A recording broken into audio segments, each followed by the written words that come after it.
Jean-Louis, bonjour. Oui, bonjour. Tu es à la IPU à Montréal, tu viens de Suisse.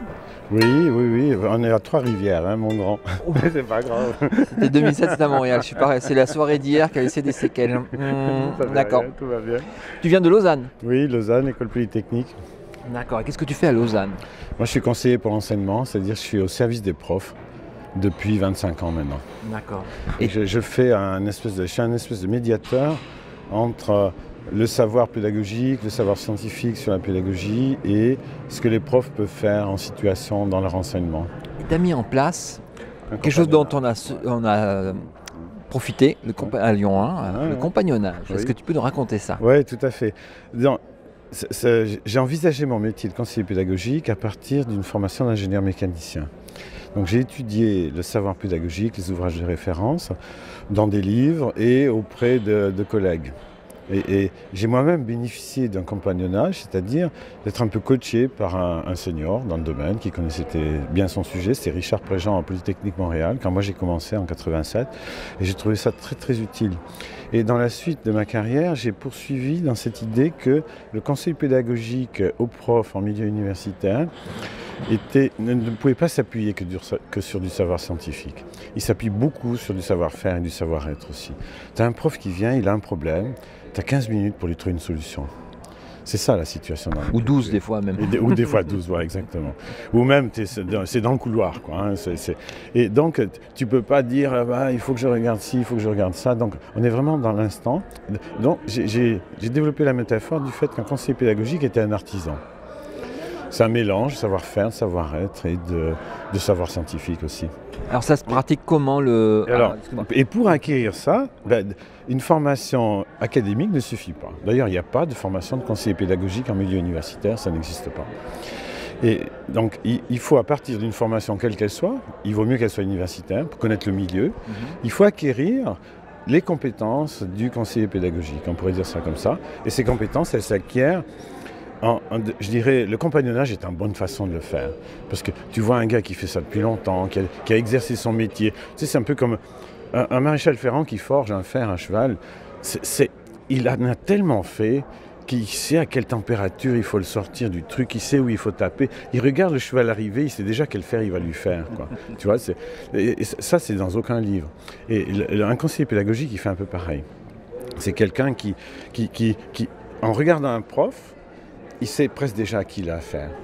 Parce qu'il va voir qu'il est comme ci, il est comme ça, chez lui je ne pourrais pas dire ça, etc. Et il va faire du sur-mesure à ce prof-là. Et quand quelqu'un a développé un tel savoir, de le voir en action, ça t'éclaire, ça te met la barre où est-ce qu'il faut la mettre, quoi, quelque part. Et comme dans les métiers justement où il y a beaucoup de savoir-faire, c'est l'élève, le disciple en quelque sorte va accompagner le maître. Et d'ailleurs, c'était comme ça qu'on formait dans les grandes écoles en France à leur début. Hein. Ils ont inventé les cours de maths bien après avoir inventé les grandes écoles.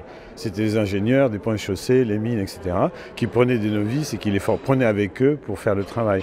Moi, j'ai développé la même chose. Et c'est arrivé un bon moment pour moi d'avoir des demandes conjuguées de l'Institut national polytechnique de Grenoble, de l'UJF, de Lyon 1, et puis même encore de quelqu'un en Suisse qui était à l'Université de Châtel, qui débutait dans ce domaine. Puis je leur ai dit, mais allez, venez travailler avec moi. Mais le format qu'on a fait avec eux, c'était, ils venaient 2 jours par mois. Un jour un atelier, où ils assistaient au début, et dès qu'ils commençaient à savoir des choses, ils co-animaient avec moi. Et un jour d'avant, où on préparait l'atelier et où on analysait des situations où on développait des services à offrir dans leurs institutions. Voilà, c'est comme ça que ça s'est fait. Et 2 jours par mois pendant 4 ans, hein, ça dure assez longtemps. Mais ça dépend, il y a plusieurs formats. Là, je viens de prendre une collègue qui vient de Télécom Paris, et elle est venue un mois plein, tous les jours. Et voilà, il y a différentes façons de faire. C'est un peu ce qu'ils ont reproduit avec le réseau Pensera. Oui, c'est ça, exactement. Oui, mais ça, le réseau Pensera, c'est mes enfants, c'est mes poulains, mais ils dépassent le maître maintenant, ils sont tellement bons.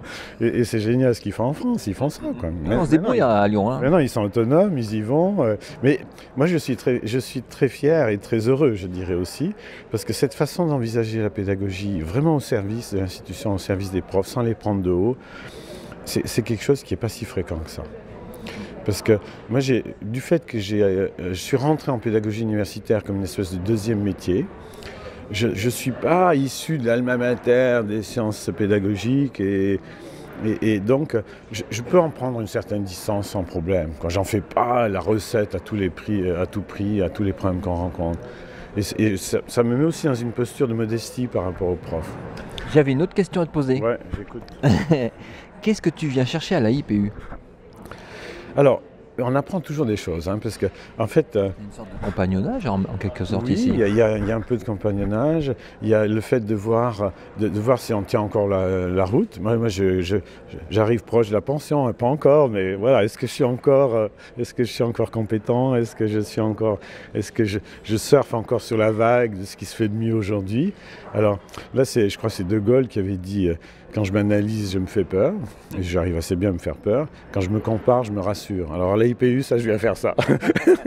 Mais c'est aussi un autre truc, c'est que tu peux aider un peu des plus jeunes, d'autres qui t'apportent du recul, t'apportent un peu Il y a eu des modes en pédagogie. Aujourd'hui, c'est effarant. Il y a des gens, ils foncent tête baissée dans l'approche compétence, référentiel métier. Tout se résume à ça, quoi. On va tellement mieux enseigner maintenant parce qu'on se lance là-dedans.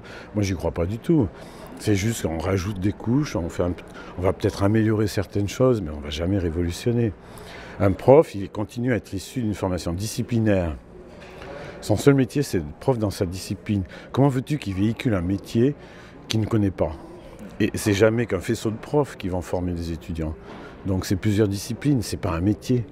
Donc voilà, il y a un peu un hiatus avec cette illusion. Et est-ce que tu as vu un truc qui t'a éclairé depuis le début?